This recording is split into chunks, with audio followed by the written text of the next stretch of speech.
Okay, I'm going to skip exercise 2C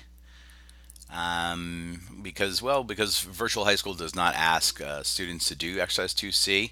So for those of you who are hoping for 2C, I do apologize. You have to do that one on your own, but I'm going to go to 2D here.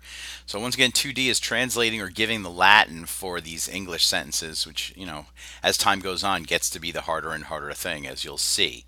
At this point, still fairly simple.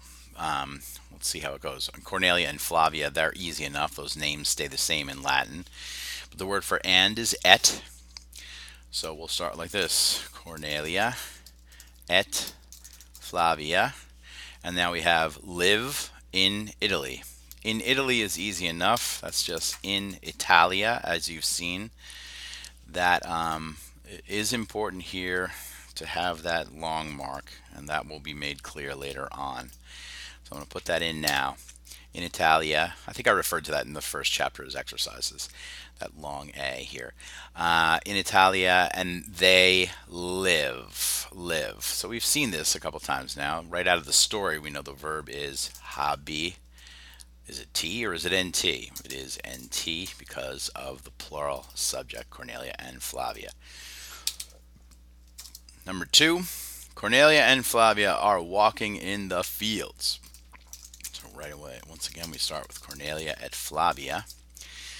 And then we'll go to in the fields, which is given up here in the story. In agris, in the fields. So that's simple enough. Whoops, went too far. In agris, if you want, you can make that a long I. Oh, sorry. A long I there, because not all long marks are important, but for ones that follow prepositions, I would say make a note of those for now. In agris, and they are walking. Are walking.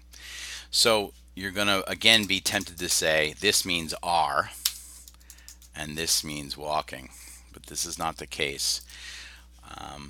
If you look again at the vocabulary here, ambulant, they walk, they in parentheses. It can mean they walk. If you just say ambulant, that might mean they walk. But it just also means walk because we have a subject, Cornelia and Flavia walk.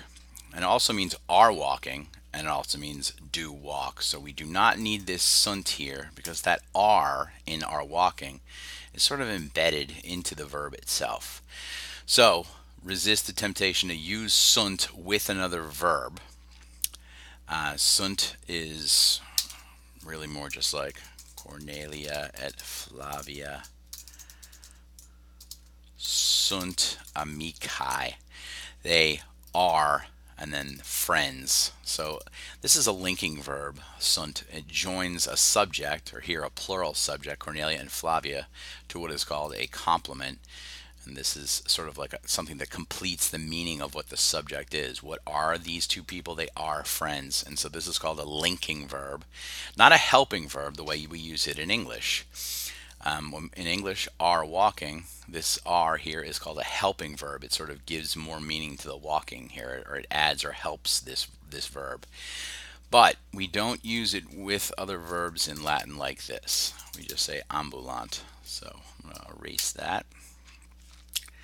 And then we go back to 2D. I'll do one more. Number 3 is Flavia is running. So just to drive home my point that I just made, we don't need the word est here because the word for is running is this verb corrits, which is right here. Notice he or she runs, is running, or does run. So all we need here is two words. Flavia is running can be said like this: Flavia currit, not est currit. That's mistaken. So Flavia currit. Flavia runs, Flavia is running, or Flavia does run, depending on which one is the best in the context. Okay, that's 2D. That's 3 out of 5. You got a good head start there. Good luck, and For virtual high school students, you can send me PT messages if you're still confused on any of this. That goes throughout the whole year, obviously. Okay, bye.